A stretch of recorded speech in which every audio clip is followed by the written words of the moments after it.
What is up, ladies and gentlemen? You probably clicked on this video because you're probably in college, just got out of high school, and you don't know what to do next. You're thinking, do I go to college, listen to my parents, go try to graduate, get a degree, or should I just go branch off, do my own thing? I don't really know what to do. I'm just kind of lost right now. That's why you clicked on this video. That's why I'm here to kind of help you, kind of guide you from where you are now to maybe on track to where I'm kind of going myself. That way I'm kind of just leaving a path for you on where I'm going. That way you can follow if you want. If you're gonna go the college route, working 9 to 5, up to you. But if not, I'll show you how to do what I'm doing now. And that's all I really can do. I'm not someone else, I'm just Ryan. I'll be able to kind of share my past experiences and show you what I've learned, what I've been through, and what knowledge I can kind of share for you today. That way you can take what I'm giving you and kind of use it for your own benefit and to level up your life in that way. So with that being said, let's go ahead and hop straight into it. I kind of just get my marker here and kind of just draw it all out for you so you can kind of visualize what I'm talking about. That way it's a lot easier for you to actually understand and pick up what I'm telling you. Okay, so first off, we need to figure out where you are right now. So let's just say you're 18, 19. This is you. You have nothing. You're just a blank slate, maybe $0. Might work a job in high school and college, but basically kind of broke right now. So what you want to do is we're going to find a way for you to actually kind of get out of that, if you want to, of course. If you just want to stay stagnant and complacent with your life, totally up to you. But if you do want to kind of level up your life in a way where you're able to scale your income and to make a lot of money, I kind of show you how to do that. So yeah, you got out of high school, maybe you're in college. Let's just say you're working at 9 to 5, making 2 to 3K a month. What you actually want to do is save a lot of money so you can actually kind of branch off into different niches to see which one kind of works best for you. And I'll kind of go over them in a second. But first, I kind of want to get a foundation of where you are right now. Maybe you have a job, maybe you don't. The first step is to actually get a job. And so say 9 to 5 here. And then from here, you're just going to save a lot of money. So this is you right now, right at the top. So what you want to do here, maybe save around 5 to 10K. Might take you a few weeks, might take you a few months. Just kind of work your way up to the 5 to 10K a month mark. I wish I did that myself, but I only saved up $1,500, moved to Thailand, and it worked out for me. So it really depends on your personality and the type of person you are when it comes to kind of delving into different opportunities. So once you save around 5 to 10K, you're gonna want to see all these different kind of opportunities that kind of come about, kind of branch off. So go ahead and start from the easiest to learn, the easiest to get into the hardest and least respected. So, should I say. So, the easiest, this is what I do myself. Sales. Now, sales, you can either do it in person, you can do it remote, and it's a very easy to learn skill. I mean, you just have to be kind of an extrovert. You have to be very good at communication. You have to be very charismatic. So if you're kind of an introvert, if you're shy, you're not going to be great at sales unless you can fix that and change that part of yourself. It won't be beneficial to you. But if you're someone like me who likes talking to people and like helping people, then sales would be really good for you. And you can either be in person, remote. I am a remote closer, of course, and in person, remote, you can be a sales manager, and that's kind of later on. So with the in-person and remote sales, you can either be a setter or a closer. So usually everyone starts out as a setter to kind of gain up the experience and knowledge when it comes to sales. Not a lot of people just go into sales and instantly becomes good. Most people who are actually good at sales are actually born really good salesmen. And sales comes with everything in life, so sales is one of the most important things I'll be talking with you about today because it is a lifelong skill. Even when you're not thinking about it, you're selling. When you make a friend, you're selling yourself to them, making them kind of like you when you're trying to go get food. Someone is selling you the menu, and I mean you're already kind of hungry, so you're going to buy anyways. But they're kind of selling you up on the appetizers, on the drinks. That's what I used to do as a server, so I kind of had that experience. But it wasn't anything like what I'm doing today. But it was just kind of like a little entry point for me to actually learn a little bit about sales, without me actually being conscious and aware that it was sales that I was kind of doing as a server.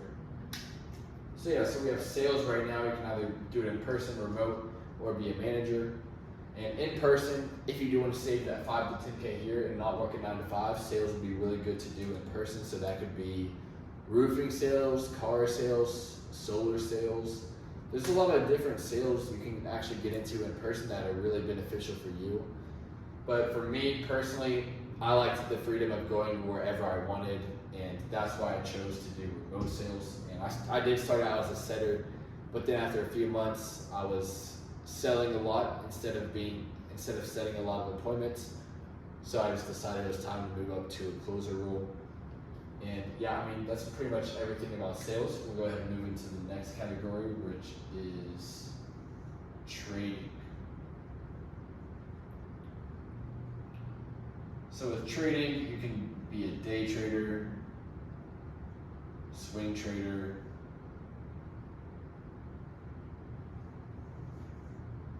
or crypto trader. So with trading, it's a bit tricky. I haven't done that much myself. I've only delved a little bit into crypto, but this was one of my passions that I wanted to do throughout high school and a little bit of college, but I just didn't have the capital to do so. But if you do want to get to trading, you're already kind of doing it right now, I would say right now crypto would be really good to get into, maybe day trading, but the most important thing about trading is kind of investing in a mentor. Same with sales. You need to find someone who's a few steps ahead of you, that way you can kind of get the knowledge and expertise that they've already been through. That way you can take what they've learned and kind of get coached by them. That way you have the skills that they have implemented into your kind of expertise. That way you're able to scale up a lot quicker with trading and sales, and you can speed up the process of becoming successful at whatever niche you actually get into. So yeah, with trading, you definitely need a little bit of capital for the investing part and the mentorship part, and you're able to kind of start with probably like 1K or 2K in terms of actually investing, and then maybe spend the rest on mentorship, because that's probably the most important part. You always want to learn how to ride a bike before you actually get on the bike and start riding. So, I mean, that's pretty much all I can really talk about with trading. Like I said, I haven't really delved into it much myself besides crypto. So we'll go ahead and move on to the fourth one, which is e-com. E-com, drop shipping, whatever. I tried this in college and it just did not work out. I partially didn't know what I was doing. I didn't have the right mentors. I didn't have any mentors. And I was just trying to do everything on my own, and I never ran any ads. I didn't do anything organic as well. So I was just kind of putting my stuff on eBay. Didn't know what I was doing. I was just being a pothead who was just trying to make a little bit of money from some more weed, but did not work out. So let's see.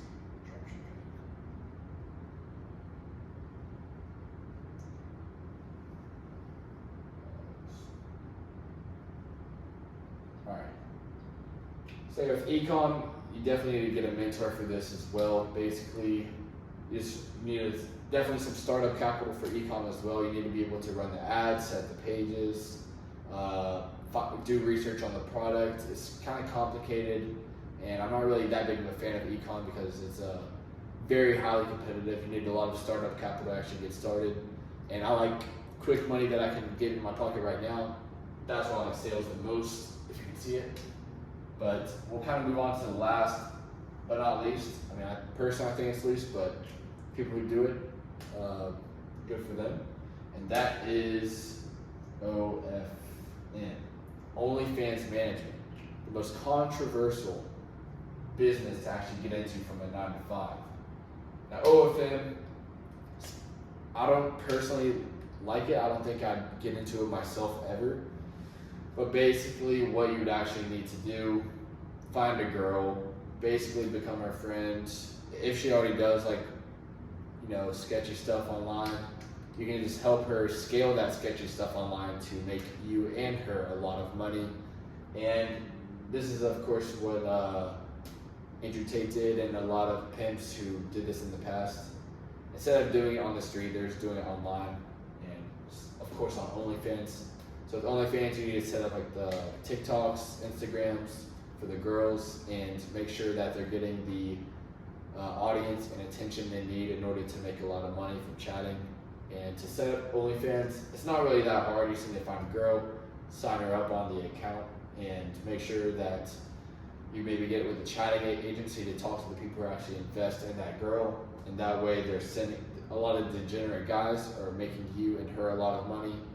And I mean, I don't think it's the worst in the world, because there's degenerates all over the world already paying for it. So like, why not get in the way of the cash flow? But still, I like to help people. I like to just put a lot of money in my pocket quickly. So sales is still my favorite. And this is definitely from easiest to hardest in my opinion. And I mean, that's pretty much everything.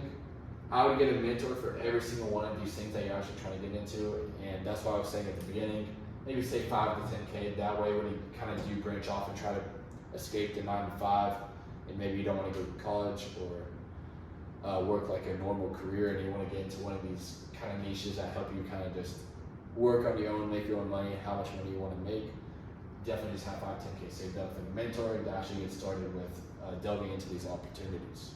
So I mean, that's pretty much the gist of everything. I can't really think of anything else more to kind of talk to you guys about today. So with that being said, I hope you guys enjoyed the video. I'll be having some more of these kind of come out in the future. And with that being said, thank you guys for watching. I will see you guys in the next one.